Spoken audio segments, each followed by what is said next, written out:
கூட்டமாவு திரு அவை மரக்கல்வி மன்றத்தின் தலைவர் திரு டைட்டஸ் அவர்களின் தாயார் திருமதி அன்னம்மாள் அவர்களுடன் ஒரு நேர்காணல். வணக்கம்மா. வணக்கம். உங்களை பற்றியும் உங்கள் குடும்பத்தை பற்றியும் உங்க பிள்ளைகள் பற்றியும் சிறிது விளக்கமாக சொல்லுங்களேன். எங்கள் குடும்பத்தில் எனக்கு 4 பிள்ளை உண்டு. 2 ஆம்பிள்ளை 2 பொம்பிள்ளை. அந்த பிள்ளைகளை நான் நல்லா கஷ்டப்பட்டு வளர்த்தோம். பிள்ளைய செல்லுவழி உண்டு. நல்லா நம்ம செல்லியமாதிரி கேட்கணும், நல்ல மாதிரி வேலையெல்லாம் செய்து தருவணும், நல்ல ஒழுங்காக வருவணும். எல்லாரும் சொல்லுவனும், தாய் தவப்பம் இல்லை பிள்ளைய வளரைய பாருங்கடான்னு அங்கே அடுத்த வீட்டுல எல்லாம் சொல்லுவனும். அது மாதிரி பிள்ளை நல்ல பிள்ளைய வளரும். மூத்த மோனிய பேர் சுசமிக்கேல், அவனை கொண்டாட்டிய பேர் லதா. அடுத்து சாலினி, அவளோ பிள்ளைய பேர் அவனுக்கு சுஜித்து. 2வது மகள பேர் புஷ்பராணி, அவளுக்கு மாப்பிள்ளைய பேர் ராஜன். வினி, அவ்வளோ பிள்ளைய பேர். ஒரு மோனிய பேர் வெசில், 2வது பிள்ளை. 3வது பிள்ளை பேர் டைட்டஸ் ஆனி, கொண்டாட்டிய பேர். என்ன மருமகள பேர் ஆனி. அடுத்து ஜெவின், மோனிய பேர் ஜெர்ரின். எனக்கு 4வது பிள்ளைய பேர் ஆஷா, அவ்வளோ மாப்பிள்ளைய பேர் விலிசை. ஒரு மவுளுக அவ்வளோ பிள்ளைய பேர் வினிசா, அனுவினிசா. பையில பேர் அஸ்வின். உங்களோட அப்பா அம்மா பற்றி கொஞ்சம் சொல்லுங்களேன். எங்கள் அப்பா குடும்பம் இந்து குடும்பமா. அதில் எங்கள் அப்பாய பேர் ராமசாமி, அம்மைய பேர் ராசம்மா, என் பேர் அன்னம்மாள். அப்பாவுக்கு 8 பிள்ளை உண்டு. 5 ஆணும் 3 பெண்ணும். 3 பொம்பிள்ளைகளும் நாங்கள் வேதத்தில் தான் இருக்கோம். 3 பொம்பிள்ளைகளும் நல்லா தான் இருக்கோம். இது வேதத்தில் கட்டி கொடுத்தா. உங்களோட கணவனை இழந்து எத்தனை வருஷம் ஆயிடுச்சு? 37 வருஷம் ஆகுது. உங்களோட கணவனை இழந்து 37 வருஷத்துக்கு மேலே ஆயிடுச்சுன்னு சொன்னீங்க. அப்போ பிள்ளைகள் எல்லாம் சின்ன பிள்ளைகளா இருக்கும். அந்த சின்ன வயசுல பிள்ளைகளை எப்படி தான் நீங்க இந்த நிலைமைக்கு ஆக்கியிருக்கீங்க? எங்களுக்கு கொஞ்சம் கொஞ்சம் சொத்துகள் உண்டு. இருந்தாலும் அப்போ அதை வேலை செய்து எடுக்கக்குள்ள திறமை இல்லை. மூத்தவனு 12 வயசு தான் ஆகிருந்து. அப்போ நல்லா கஷ்டப்பட்டோம். ஆண்டவரே, நாங்கள் எப்படி பிழைச்ச வயலும் கறி வந்த சமயம் புறவு தான் விளைஞ்சோம். அப்படி கஷ்டப்பட்டு பிள்ளைகளாக நல்லா கஷ்டப்பட்டு தான் வளர்ந்தோம். நாங்கள் நெல் வாங்கி அவிச்சு அரைக்கி கொண்டாத்தி கடைகளுக்கு கொடுத்து விடுவேன். பின்ன அது கழித்து ஓலை பொளிச்சு ஓலை வாங்கி கீறி நான் 50 மட்டை ஓலை வரை கீறி முடஞ்சி பிள்ளைகளுக்கு 10 மட்டை ஆச்சு கொடுப்பேன். ராத்திரி 11 மணி வரை முடவோம். ஆளுக்கு 10 மட்டை ஆச்சு கொடுப்பேன். அழுது முடவோம். அடுத்து ஈக்கில் கீறிய பைசாக்கே மீன் வாங்குவோம். அரி அரைச்சி நெல் அவிச்சு அரைக்கி வைக்கிறதுல கொஞ்சம் அரிசி எல்லாம் கிடைக்கும். அதெல்லாம் சோறு வைப்போம். இன்னும் ஓலை வைக்கிற ரூபாயெல்லாம் கூட்டி வைப்பேன். கூட்டி வச்சுட்டு பிள்ளைகளுக்கு புத்தகம் வாங்கிட்டு படித்து பின்ன மடத்தில் கொஞ்சம் சிஸ்டர் மாதிரி கொஞ்சம் புத்தகங்க எல்லாம் கொடுக்கணும். அப்போ பிள்ளைகளுக்கும் பிள்ளைக்கு 2 பிள்ளைகளுக்கும். அப்படி பின்ன இவனும் நல்ல வேலை செய்யணும். பசு வாங்கி வளர்த்து அது சொன்னாயே குட்டி வளர்த்து விட்டு அப்படி எல்லாம் நல்ல கஷ்டப்பட்டோம். ஏன்னா மொத்தமாய் தொண்டை வேதனை 4 கஷ்டப்பட்டு எங்கே ஆப்ரேஷன் பண்ணணும்னு போய் ஆப்ரேஷன் பண்ண போகிற இடத்துல ஒன்றே ரூம் இருக்காது, அல்லது கரண்ட் இருக்காது. அப்படி அழுதுட்டு வருவோம். வந்துட்டு ஒரு பாட்டி சொல்லிச்சு, நீ வேளாங்கண்ணி மாதாக்கி 25 பைசா தடை வை, ஒரு 2 குட்டினாக்கம் அடித்து தொண்டையும் அடித்து வச்சணும்னு சொல்லி வை, அவனுக்கு குறையணும். நாங்கள் அழுது புறம் அப்படி செய்து வச்சுட்டு அப்புறம் இந்த மனவரிகா கடையில் வேலைக்கு போனேன். ஒரு ஆள் கொண்டுட்டு போயிட்டு வேலைக்கு போய் அந்த ஆளு வேளாங்கண்ணி கூட்டிகிட்டு போச்சு.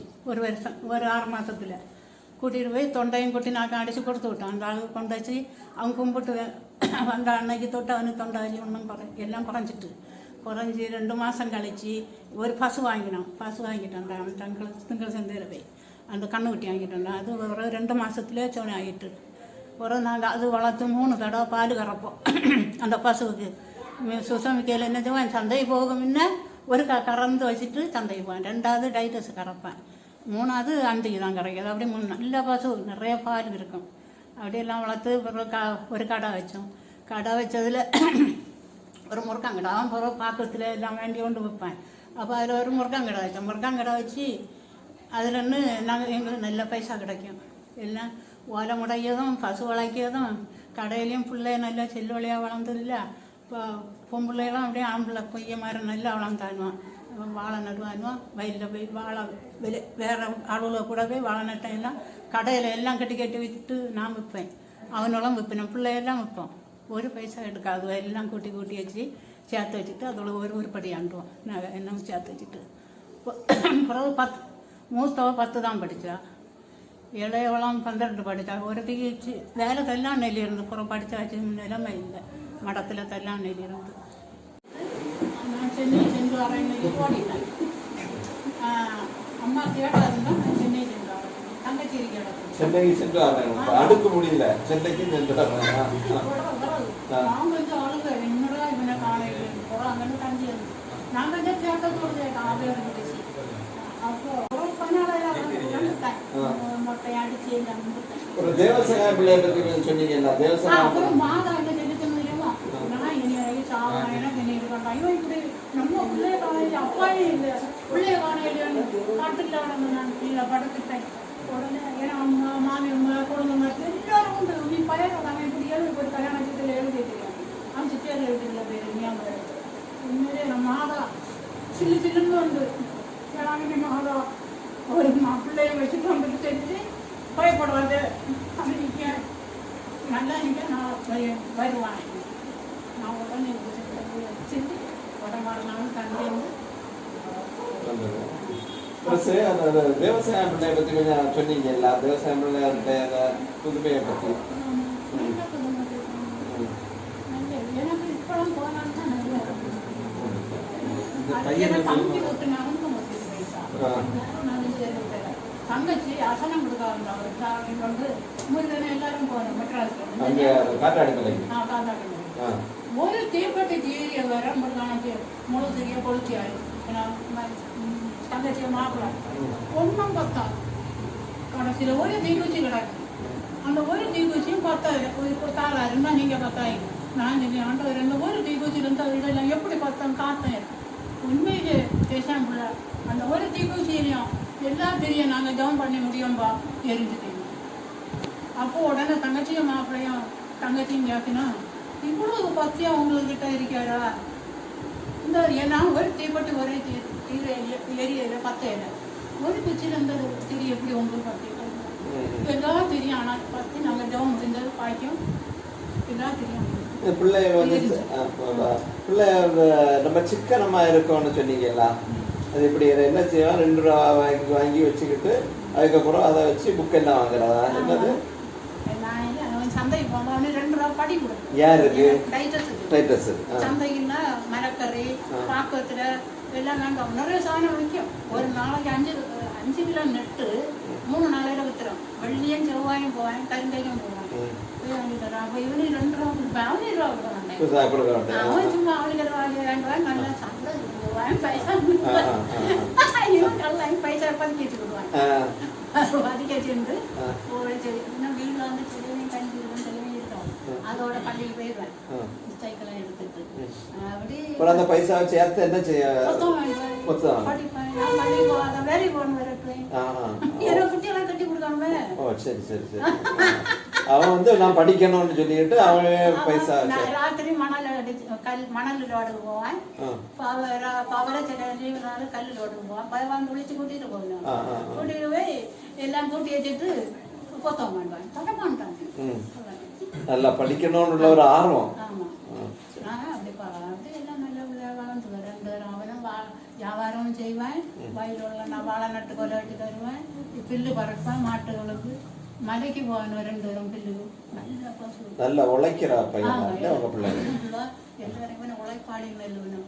உங்களோட குடும்பத்துல வந்து மறைசாட்சி தேவசாயம் பிள்ளை காட்சி கொடுத்து ஏதோ புதுமை நடந்ததாட்டு கேள்விப்பட்டிருக்கான். அதை பற்றி கொஞ்சம் விளக்கமா சொல்லுவீங்களா? ஆமா, ஒரு பையனுக்கு சுகம் இல்லாம இருந்து ஐயன் நிறைய இந்து கோவிலுக்கு எல்லாம் போய் குறையல. அப்ப அவனை ஒரு கட்டில் கடியில போட்டிருந்து அவனுக்கு அவளுக்கு அம்மா இறந்தது வேணா அங்க போனாங்களே இப்படி அவனை ஏன் அங்க போட்டுறேன்னு கேட்டேன்.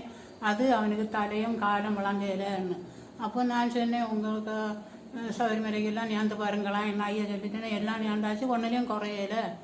அப்போ நான் சொன்னேன் ஒன்று ராஜாவருக்கு கொண்டு போங்க அல்லது காத்தாடி மலைக்கு கொண்டு போங்க, அப்போ அவனுக்கு நல்ல சுகம் கிடைக்குமேன்னு அப்படியான எழுதினோம். பிறகு ஐயா அப்படி காத்தாடி மலையை கொண்டு போய் அவனுக்கு கொஞ்ச நாள் இருந்தேன். குறைய சொன்ன தமிழ் பையன் ஒரு கல்யாணம் வீட்டுக்கு போக விழிச்சேன். ஆமான்னு அவன் சொன்னா இவனை விட்டு எப்படி வர முடியும்னு அவன் தமிழ் சொன்னா அவனை ஓடையில் தள்ளிட்டு வாடணுன்னா அவன் அழுதுகிட்டு சாவடிக்கு கஞ்சி வச்ச போனான் செல்லதாய் தள்ள அவனை அதில் படுக்க வச்சுட்டு. அதே சமயம் ஒரு காற்றும் லேசான மழையும் வச்சு ஐயலை எல்லாம் வேற ஆளுகளை எல்லாம் தூங்க வச்சுட்டு இவனை தூங்காம ஒரு தாத்தா வந்து ஒரு செம்பை கொடுத்து தேசம்பிள்ளவன் செம்பை கொண்டு கொடுத்துட்டு நேரம் எலும்புட அந்த செம்பை கொண்டு போய் தண்ணி எடுத்துட்டு வான்னு சொன்னோன்னா அவன் சொன்னேன் தாத்தா எனக்கு எழும்ப முடியாதுன்னு.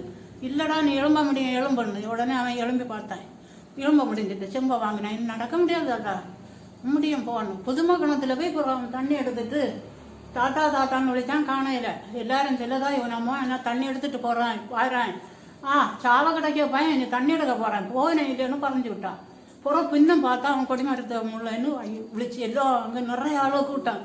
தேசாம்பிள்ளை அவருக்கு செம்பு கொடுத்து பிறகு அவரை காணையில தண்ணியை வச்சுட்டு அவங்க கொடிமரத்தை முள்ளே நின்னான்.